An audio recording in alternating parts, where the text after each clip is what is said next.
Hey, basketball coaches and basketball players, my name is Alan from Al's Basketball Training, and today I'm going to talk to you about different movements that you can do on the basketball court if your team is running a 5-out basketball offense. So this video is directed towards coaches, but also players, and I would say this video is about 50-50 for both. So if you're a coach who's running a 5-out offense, I would definitely share this video with your players, and for players, this is definitely a video for you.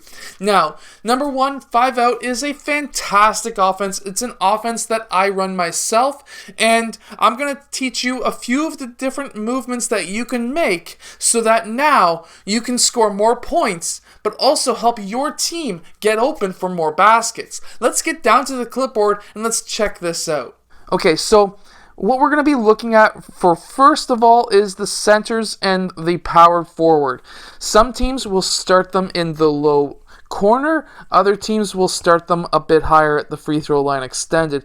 And for myself, it depends on the play that we're really running, but in general, when we're running a 5-out, I usually have players who can play any position and they will get stuck anywhere. But I was asked today, what can you do if you're a player who's stuck in this low corner? I always get stuck down there, so how do I get out of there and how do I score from that position? Well, I'm going to be showing you a few different things that you can do. So number one, if the ball is at the point and you want to score, what you can be looking at for number one is if your defender is playing too high on you. If that's happening, you can cut baseline. This can also work whether the ball is in any of these spots. Even up here, if your defender is playing you too high and trying to cut off that pass, you could still cut baseline and this player can lob it over his defender and you could get an easy layup. So for one, if you're stuck in these low corners, watch your defender. If he's playing too high, cut baseline. Now, another way you can cut baseline is, let's say player 2 beats his man off the dribble. If he beat his defender off the dribble, player 4 here would pop down. So if he beats his defender off dribble and player 4 red pops down, player 4 blue better be calling for that pass because now he's got an open shot. Meanwhile, let's say, for example, player 2, he went and drove middle, in which case player 5 should be playing help defense. And if he beats his man off the dribble and player 5 red comes down, player 2 better be looking to kick the ball out to player 5, or player 5 could be reading this and cutting baseline so that now player 2 could just do a quick bounce pass down to player 5 for a layup. Another option is if player 5 notices his defender is going in to play help defense before player 2 looks to pass, and you really have to make sure that you know what you're doing, and player 5 knows that he's not a great shooter maybe, he could go instead of screen up for player 3. Player 3 could be popping down, and player 3 could get a 3-point or a mid-range shot. So these are all options, and when player 5 finishes that screen, we need him to pop up because now player 2 is going to pass out to player 3. Player 3 red is going to run and recover, and now player 5 has an open shot from the free throw line extended. And if player 1 red comes out to try and defend that shot and player 5 knows that he cannot get that shot off, he could do an extra pass over to player 1 for a straight on 3-point shot. So there's so many different options that you can run by just reading the defense and seeing how you can score. Now, if you're running up against a zone defense and you're in these spots, there's going to be some great opportunities for you. So if the ball is up top, and obviously if this is against the 2-3 zone, these two players are going to be trapping up top because they're wanting to force it out towards the sidelines. That's generally how you run a 2-3 zone. You're going to be looking to, player 1 would be looking to pass to one of the wings. And once that happens, let's say he passes towards this side, that's going to be having player 3. He's going to be in the passing lane, and player 1 needs to move over. Player 3, however, will be shadowing in front so that it cuts off the driving lane until player 1 gets over there. In which case, player 5 is going to be playing the low post, player 4 is going to be playing the middle of the key, player 3 is going to be cutting off that passing lane so that you cannot get that ball.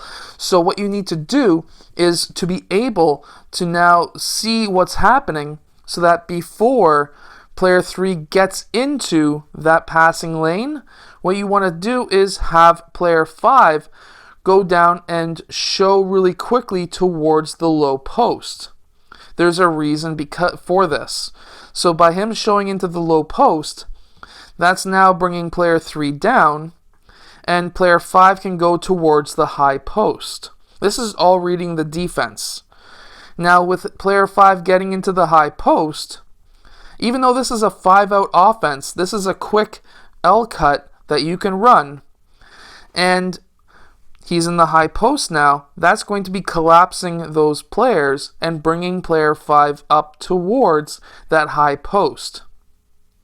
So now player 5 can look around and see players open at the free throw line extended. I wouldn't be passing to player 4 because player 4 red may be able to pick that off, but if he can make a nice crisp pass out to player 2, you're now shifting the defense over so that now you've collapsed the defense, you've shifted over the defense, now they're trying to scramble. That's going to bring player 4 and 2 over to try and stop that shot, and he can make the extra pass down to player 4. There's so many things that you can do out of a 5-out that may go against all of your plays.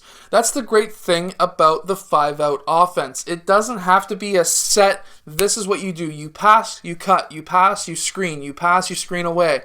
It doesn't have to be just strict. You can, instead of it being just a pass and cut, pass and screen and pass, or maybe do a dribble handoff and a roll and the fill, whatever it may be, there's always ways to improvise and see what you can do. So I'm going to give you a little strategy that I run a lot with my teams when I've got a really strong center when I run the 5-out. So this works whether or not you're going up against a 2-3 zone or a man. This works either way. But against a zone defense, no matter what type of zone, you want to have paint touches. So what I like to do is I like to have both my post players, if I have both post players, if I only have one strong one, then it's only going to be one post player. And what I want to see happen is these players form their 5-out, player 3 being up here, and I want to see player 5 go into the low post. If it's a 2-3, we want him to go right into player 5, because now we want to have a nice pass into player 5 blue. Now when player 5 gets that ball, he's going to be collapsing those wing defenders. If he can't score right away, if we've got a really good center and he can score, then 100% he can get that ball and go in for it. But now he's collapsed the defense. We now have 3 players for him to pass to, and they're going to be scrambling. So player 5 could pass out, and I always say to my strong center, hey, if you're supposed to be over here, pass out to the wing on your side. There's a reason for that, because now that's going to bring player 3 up and player 1 over, and now you're going to be popping out towards your spot anyways. Now you're going to have an open shot. So you could get a quick pass in, kick out, pop out, and now you've got yourself a shot. And even though this may be only good for really strong centers, pretty much any center could do this. Now, another option too is, let's say player 5 went down, let's say he's being overpowered, he's getting pushed out. You only want your player to be in the low post for maybe 2 seconds. He just wants to get down there, post up. If he's strong enough, he's strong enough. If not, he pops out. This works as well against a 3-2 zone, except we would want him taking inside position on that center, where now we can pass in and get a quick, easy basket. And if he doesn't get an easy basket, and that brings down player 1, he can kick it out for a 3. If he's not open and he's being overpowered, he just pops out and you're back in your 5-out offense. But we want paint touches in against a zone defense. We want to have the drives and the kicks. We want to have the quick post up. If we're going up against a 3-2 zone and there's a stagnation in the offense where, let's say we screened away, but that's not going to do anything because it's a zone. Well, now we can have, if the ball's on this side, have the post player on this side cut towards that high post. That's going to draw up player 4. Player 4 cuts, and that's an easy basket. These are not set plays. These are just reading the defense and reacting to what the defense gives you. Now, what can you do if you're stuck in these wing positions?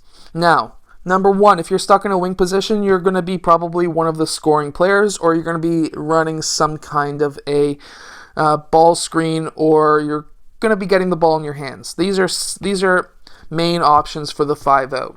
So when player 1 gets that ball, and let's say player 3 screens away, player 2 could be coming towards the ball, but player 5, even though we're running a quick pass and screen away, we could also be running a secondary play where player 5 sets a screen for player 1. Player 1 could use that screen right once this is all happening, so that now player 1 has multiple options. He could have player 5 rolling towards the rim, he could have the shot himself, or he can still pass to player 2 for that shot. And if none of this works, we now have player 2 filling player 1's spot. These players are still filling their spots, and player 5 is still going through. They're all still just filling their spots. So that now we're still in that 5-out offense. Again, making multiple attempts to help your team win more games. Now, another option as well, let's say the ball's up top. Well, if we're going up against a man-to-man, you could even do something simple like a back screen for player 2. Player 2 goes down into this corner. This could be a skip pass over to player 2. He could jack that shot, or he could hit player 1 rolling off that screen for a layup. Or he could use that screen, go and cut all the way down towards the basket, and nice easy layup. Another option that you could run, and that I really like, is this next option, which is player 2 could cut towards, or let's say we move him out and we get player 5 over here. If we have a center down here, he could go down and post up his player for 1 second. Player 1 could then go down and set a pin down screen for player 5. Player 5 pops out, he could hit that shot. So even though that's maybe not part of your offense, you can allow your team to be able to just create offense for themselves by knowing some of the basics. Pin down screens, being able to post up for a second and pop back out. Simple basics, screen away or screen for when the play isn't calling for it, because maybe now that's going to give that ball handler an extra 2 options on top of the 1 option he already has.